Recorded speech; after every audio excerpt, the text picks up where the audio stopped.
Om Shanti. Good morning. 7 नवंबर 2024 आज सद्गुरुवार है। अभी हम सुनते हैं सद्गुरु बाबा के सतवचन, प्यारे बाबा की मधुर मुरली। आज बाबा कहते हैं, मीठे बच्चे, शिव बाबा आया है तुम्हारे सब भंडारे भरपूर करने। कहा भी जाता है भंडारा भरपूर, काल कंटक दूर। आज की मुरली में प्रश्न है, ज्ञानवान बच्चों की बुद्धि में किस एक बात का निश्चय पक्का होगा? उत्तर है, उन्हें दृढ़ निश्चय होगा कि हमारा जो पार्ट है वह कभी घिसता मिटता नहीं। मुझ आत्मा में 84 जन्मों का अविनाशी पार्ट नूंदा हुआ है। यही बुद्धि में ज्ञान है तो ज्ञानवान है, नहीं तो सारा ज्ञान बुद्धि से उड़ जाता है। ओम शांति। बाप आकर रूहानी बच्चों प्रति क्या कहते हैं, क्या सेवा करते हैं? इस समय बाप यह रूहानी पढ़ाई पढ़ाने की सेवा करते हैं। यह भी तुम जानते हो, बाप का भी पार्ट है, टीचर का भी पार्ट है और गुरु का भी पार्ट है। तीनों पार्ट अच्छे बजा रहे हैं। तुम जानते हो वह बाप भी है, सद्गति देने वाला गुरु भी है और सबके लिए है। छोटे बड़े बूढ़े जवान सबके लिए एक ही है। सुप्रीम बाप सुप्रीम टीचर है, बेहद की शिक्षा देते हैं। तुम कॉन्फ्रेंस में भी समझा सकते हो कि हम सबकी बायोग्राफी को जानते हैं। परमपिता परमात्मा शिव बाबा की जीवन कहानी को भी जानते हैं। नंबरवार सब बुद्धि में याद होना चाहिए। सारा विराट रूप जरूर बुद्धि में रहता होगा। हम अभी ब्राह्मण बने हैं, फिर हम देवता बनेंगे, फिर क्षत्रिय वैश्य शूद्र बनेंगे। यह तो बच्चों को याद है ना, सिवाय तुम बच्चों के और किसको यह बातें याद नहीं होंगी। उत्थान और पतन का सारा राज बुद्धि में रहे। हम उत्थान में थे, फिर पतन में आए, अब बीच में हैं। शूद्र भी नहीं है, पूरे ब्राह्मण भी नहीं है। अगर अभी पक्के ब्राह्मण हो तो फिर शूद्रपने की एक्ट न हो।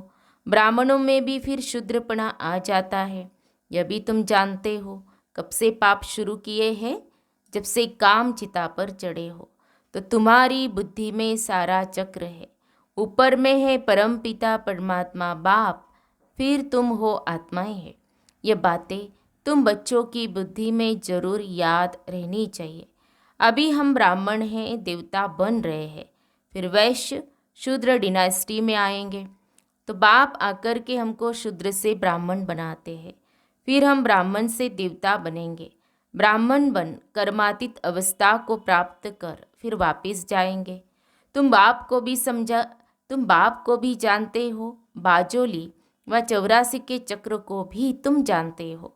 बाजोली से तुमको बहुत इजी कर समझाते हैं, तुमको बहुत हल्का बनाते हैं, ताकि अपने को बिंदी समझ और झट भागेंगे। स्टूडेंट क्लास में बैठे रहते हैं तो बुद्धि में स्टडी ही याद रहती है। तुमको भी यह पढ़ाई याद रहनी चाहिए। अभी हम संगम युग पर है, फिर ऐसे चक्र लगाएंगे। यह चक्र सदैव बुद्धि में फिरता रहना चाहिए। यह चक्र आदि का नॉलेज तुम ब्राह्मणों के पास ही है, न कि शूद्रों के पास। देवताओं के पास भी यह ज्ञान नहीं है। अभी तुम समझते हो भक्ति मार्ग में जो चित्र बने हैं सब डिफेक्टेड है। तुम्हारे पास है एक्यूरेट, क्योंकि तुम एक्यूरेट बनते हो। अभी तुमको ज्ञान मिला है, तब समझते हो भक्ति किसको कहा जाता है, ज्ञान किसको कहा जाता है। ज्ञान देने वाला बाप, ज्ञान का सागर अभी मिला है। स्कूल में पढ़ते हैं, एम ऑब्जेक्ट का मालूम तो पड़ता है ना।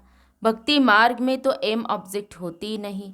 यह थोड़े ही तुमको मालूम था कि हम उच्च देवी देवता थे, फिर नीचे गिरे हैं। अब जब ब्राह्मण बने हो तब पता पड़ा है। ब्रह्मा कुमार कुमारियाँ जरूर आगे भी बने थे। प्रजापिता ब्रह्मा का नाम तो बाला है। प्रजापिता तो मनुष्य है ना, उनके इतने ढेर बच्चे हैं जरूर एडॉप्टेड होने चाहिए। कितने एडॉप्टेड है? आत्मा के रूप में तो सब भाई भाई हो। अभी तुम्हारी बुद्धि कितनी दूर जाती है। तुम जानते हो जैसे ऊपर में स्टार्स खड़े हैं, दूर से कितने छोटे दिखाई पड़ते हैं। तुम भी बहुत छोटी सी आत्मा हो। आत्मा कभी छोटी बड़ी नहीं होती है। हाँ, तुम्हारा मर्तबा बहुत ऊंच है। उनको भी सूर्य देवता, चंद्रमा देवता कहते हैं। सूर्य बाप, चंद्रमा माँ कहेंगे। बाकी आत्माएं सब है नक्षत्र सितारे। तो आत्माएं सब एक जैसी छोटी है। यहाँ आकर पाठधारी बनती है। देवताएं तो तुम ही बनते हो। हम बहुत पावरफुल बन रहे हैं। बाप को याद करने से हम सतो प्रधान देवता बन जाएंगे। नंबरवार थोड़ा थोड़ा फर्क तो रहता है। कोई आत्मा पवित्र बन सतो प्रधान देवता बन जाती है, कोई आत्मा पूरा पवित्र नहीं बनती है, ज्ञान को जरा भी नहीं जानती है। बाप ने समझाया है, बाप का परिचय तो जरूर सबको मिलना चाहिए। पिछाड़ी में बाप को तो जानेंगे ना। विनाश के समय सभी को पता पड़ता है बाप आया हुआ है। अभी भी कोई कोई कहते हैं भगवान जरूर कहाँ आया हुआ है, परंतु पता नहीं पड़ता। समझते कोई भी रूप में आ जाएगा। मनुष्य मत तो बहुत है ना। तुम्हारी है एक ही ईश्वरीय मत। तुम ईश्वरीय मत से क्या बनते हो? एक है मनुष्य मत, दूसरी है ईश्वरीय मत, और तीसरी है देवता मत। तो देवताओं को भी मत किसने दी? बाप ने। बाप की श्रीमत है ये श्रेष्ठ बनाने वाली। श्री श्री बाप को ही कहेंगे, न कि मनुष्यों को। श्री श्री ही आकर श्री बनाते हैं। देवताओं को श्रेष्ठ बनाने वाला बाप ही है, उनको ही श्री श्री कहेंगे। बाप कहते हैं मैं तुमको ऐसा लायक बनाता हूँ। उन लोगों ने फिर अपने पर श्री श्री का टाइटल रख दिया है। कॉन्फ्रेंस में भी तुम समझा सकते हो। तुम ही समझाने के लिए निमित्त बने हुए हो। श्री श्री तो है ही एक शिव बाबा जो ऐसा श्री देवता बनाते हैं। वो लोग शास्त्रों आदि की पढ़ाई पढ़कर टाइटल ले आते हैं। तुमको तो श्री श्री बाप ही श्रेष्ठ अर्थात श्रेष्ठ बना रहे हैं। यह है ये तमो प्रधान भ्रष्टाचारी दुनिया। भ्रष्टाचार से जन्म लेते हैं। कहा बाप का टाइटल, कहा यह पतित मनुष्य अपने पर रखाते हैं। सच्ची सच्ची श्रेष्ठ महान आत्माएं तो देवी देवता है ना। सतो प्रधान दुनिया में कोई भी तमो प्रधान मनुष्य हो न सके। रजो में रजो मनुष्य ही रहेंगे, न कि तमोगुणी। वर्ण भी गाए जाते हैं ना। अभी तुम समझते हो, आगे तो हम कुछ नहीं समझते थे। अब बाप कितना समझदार बनाते हैं। तुम कितना धनवान बनते हो। शिव बाबा का भंडारा भरपूर है। शिव बाबा का भंडारा कौन सा है? अविनाशी ज्ञान रत्नों का। शिव बाबा का भंडारा भरपूर, काल कंटक दूर। बाप तुम बच्चों को ज्ञान रत्न देते हैं। खुद है सागर, ज्ञान रत्नों का सागर है। बच्चों की बुद्धि बेहद में जानी चाहिए। इतनी करोड़ आत्माएं सब अपने अपने शरीर रूपी तख्त पर विराजमान है। यह बेहद का नाटक है। आत्मा इस तख्त पर विराजमान होती है। तख्त एक न मिले दूसरे से। सबके फीचर्स अलग अलग हैं। इनको कहा जाता है कुदरत। हर एक का कैसा अविनाशी पार्ट है। इतनी छोटी सी आत्मा में 84 का रिकॉर्ड भरा हुआ है। अति सूक्ष्म है। इससे सूक्ष्म वंडर कोई हो नहीं सकता। इतनी छोटी आत्मा में सारा पार्ट भरा हुआ है। जो यहाँ ही पार्ट बजाती है, सूक्ष्म वतन में तो कोई पार्ट बजाती नहीं है। बाप कितना अच्छी रीति समझाते हैं। बाप द्वारा तुम सब कुछ जान जाते हो। यही नॉलेज है। ऐसे नहीं कि सबके अंदर को जानने वाला है। यह नॉलेज जानते हैं। जो नॉलेज तुम्हारे में भी इमर्ज हो रही है, जिस नॉलेज से ही तुम इतना उच्च पद पाते हो, यह भी समझ रहती है ना। बाप है बीज रूप, उनमें झाड़ के आदि मध्य अंत की नॉलेज है। मनुष्यों ने तो लाखों वर्ष आयु दे दी है, तो ज्ञान आ न सके। अभी तुमको संगम पर यह सारा ज्ञान मिल रहा है। बाप द्वारा तुम सारे चक्र को जान जाते हो। इनके पहले तुम कुछ नहीं जानते थे। अभी तुम संगम पर हो। यह है तुम्हारा अंत का जन्म। पुरुषार्थ करते करते फिर तुम पूरा ब्राह्मण बन जाएंगे। अभी नहीं हो। अभी तो अच्छे अच्छे बच्चे भी ब्राह्मण से फिर शूद्र बन जाते हैं। इसको कहा जाता है माया से हार खाना। बाबा की गोद से हार कर रावण की गोद में चले जाते हैं। कहा बाप की श्रेष्ठ बनने की गोद और कहा भ्रष्ट बनने की गोद।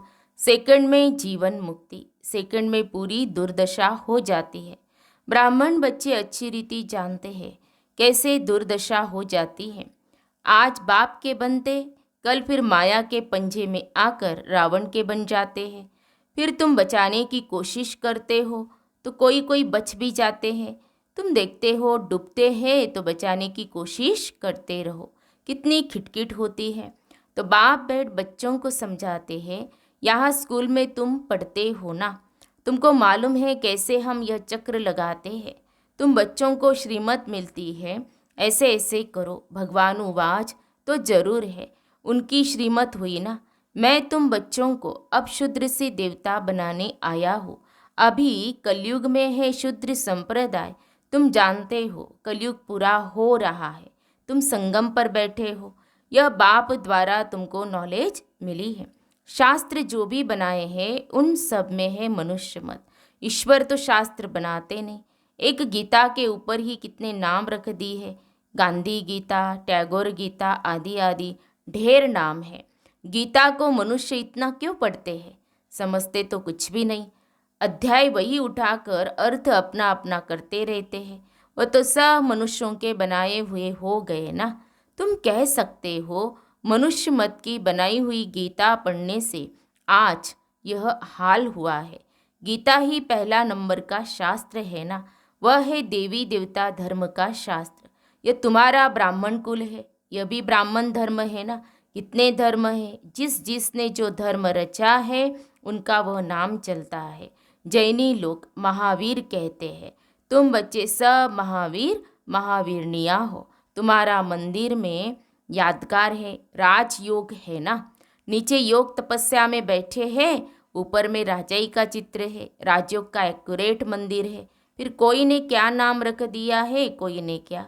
यादगार है, बिल्कुल एक्यूरेट। बुद्धि से काम ले ठीक बनाया है। फिर जिसने जो नाम कहा वह रख दिया है। यह मॉडल रूप में बनाया है। स्वर्ग और राजयोग संगम युग का बनाया हुआ है। तुम आदि मध्य अंत को जानते हो। आदि को भी तुमने देखा है। आदि संगम युग को कहो या सतयुग को कहो। संगम युग की सीन नीचे दिखाते हैं, फिर राजाई ऊपर में दिखाते हैं। तो सतयुग है आदि, फिर मध्य में है द्वापर, अंत को तुम देखते ही हो। ये सब खत्म हो जाना है। पूरा यादगार बना हुआ है। देवी देवताएं ही फिर वाम मार्ग में जाते हैं। द्वापर से वाम मार्ग शुरू होता है। यादगार पूरा एक्यूरेट है। यादगार में बहुत मंदिर बनाए हैं। यहाँ ही सब निशानियाँ हैं। मंदिर भी यहाँ ही बनते हैं। देवी देवता भारतवासी ही राज्य करके गए हैं ना। फिर बाद में कितने मंदिर बनाते हैं। सिख लोग बहुत होंगे तो वह अपना मंदिर बना देंगे। मिलिट्री वाले भी अपना मंदिर बना देते हैं। भारतवासी अपने कृष्ण का व लक्ष्मी नारायण का मंदिर बनाएंगे। हनुमान गणेश का बनाएंगे। ये सारा सृष्टि का चक्र कैसे फिरता है, कैसे स्थापना विनाश पालना होती है, ये तुम ही जानते हो। इसको कहा जाता है अंधियारी रात। ब्रह्मा का दिन और रात ही गाई जाती है, क्योंकि ब्रह्मा ही चक्र में आते हैं। अभी तुम ब्राह्मण हो, फिर देवता बनेंगे। मुख्य तो ब्रह्मा हुआ ना। ब्रह्मा को रखे या विष्णु को रखे, ब्रह्मा है रात का और विष्णु है दिन का। वही रात से फिर दिन में आते हैं। दिन से फिर 84 जन्मों के बाद रात में आते हैं। कितना सहज समझा नहीं है। यह भी पूरा याद नहीं कर सकते। पूरी रीति नहीं पढ़ते हैं तो नंबरवार पुरुषार्थ अनुसार पद पाते हैं। तो जितना याद करेंगे सतो प्रधान बनेंगे। सतो प्रधान सो भारत तमो प्रधान। बच्चों में कितना ज्ञान है। यह नॉलेज सिमरन करनी है। यह ज्ञान है ये नई दुनिया के लिए जो बेहद का बाप आकर देते हैं। सब मनुष्य बेहद के बाप को याद करते हैं। अंग्रेज लोग भी कहते हैं ओ गॉड फादर लिबरेटर गाइड। अर्थ तो तुम बच्चों की बुद्धि में है। तो बाप आकर के दुख की दुनिया आयरन एज से निकाल गोल्डन एज में ले जाते हैं। गोल्डन एज जरूर पास होकर गया है, तब तो याद करते हैं ना। तुम बच्चों को अंदर में बहुत खुशी रहनी चाहिए और दैवी कर्म भी करने चाहिए। अच्छा, मीठे मीठे सिखी लदे बच्चों प्रति माता पिता बाप दादा का याद प्यार और गुड मॉर्निंग। रूहानी बाप की रूहानी बच्चों को नमस्ते। हम रूहानी बच्चों की रूहानी बाप दादा को याद प्यार नमस्ते नमस्ते। ओम शांति ओम शांति ओम शांति। शुक्रिया बाबा, थैंक्स बाबा। धारणा के लिए मुख्य सार, आज की मुरली का सार 2 पॉइंट में। पहले पॉइंट, बाप से जो अविनाशी ज्ञान रत्नों का अखूट खजाना मिल रहा है उसे स्मृति में रख बुद्धि को बेहद में ले जाना है। इस बेहद नाटक में कैसे आत्माएं अपने अपने तख्त पर विराजमान है, इस कुदरत को साक्षी हो देखना है। दूसरी पॉइंट, सदा बुद्धि में याद रहे कि हम संगम युगी ब्राह्मण हैं, हमें बाप की श्रेष्ठ गोद मिली है, हम रावण की गोद में जा नहीं सकते। हमारा कर्तव्य है डूबने वालों को भी बचाना। प्यारे बाप दादा का वरदान है, सदगुरु बाबा का वरदान है, व्यर्थ संकल्प रूपी पिलर्स को आधार बनाने के बजाय सर्व संबंध के अनुभव को बढ़ाने वाले सच्चे स्नेही भव। माया कमजोर संकल्प को मजबूत बनाने के लिए बहुत रॉयल पिलर्स लगाती है, बार बार यही संकल्प देती है कि ऐसा तो होता ही है। बड़े बड़े भी ऐसा करते हैं, अभी संपूर्ण तो हुए नहीं है, जरूर कोई ना कोई कमजोरी तो रहेंगी ही। यह व्यर्थ संकल्प रूपी पिलर्स कमजोरी को और मजबूत कर देते हैं। अब ऐसे पिलर्स का आधार लेने के बजाय सर्व संबंधों के अनुभव को बढ़ाओ, साकार रूप में साथ का अनुभव करते सच्चे स्नेही बनो। स्लोगन है, संतुष्टता सबसे बड़ा गुण है, जो सदा संतुष्ट रहते हैं वही प्रभु प्रिय, लोक प्रिय व स्वयं प्रिय बनते हैं। तो हम सब ने सुने प्यारे बाबा के मधुर महावाक्य, ईश्वरीय महावाक्य अर्थात मीठी मुरली। तो आज प्यारे बाबा ने, सदगुरु बाबा ने हम सभी बच्चों को अटेंशन दिलाया कि बाबा के पास जो ज्ञान रत्नों का भंडारा है, तो जितना चाहे उतना ले सकते हो, बाबा देने के लिए ही आया हुआ है। कि इसलिए गायन है, शिव बाबा का भंडारा भरपूर, काल कंटक दूर। तो बच्चों को भी उसका टेंशन रखना है, एक एक रत्न की वैल्यू समझ करके उस ज्ञान रत्न को अपने में समाते जाना है। फिर आज सद्गुरुवार है, तो आज प्यारे बाबा को भोग भी लगेगा। अच्छा, ओम शांति।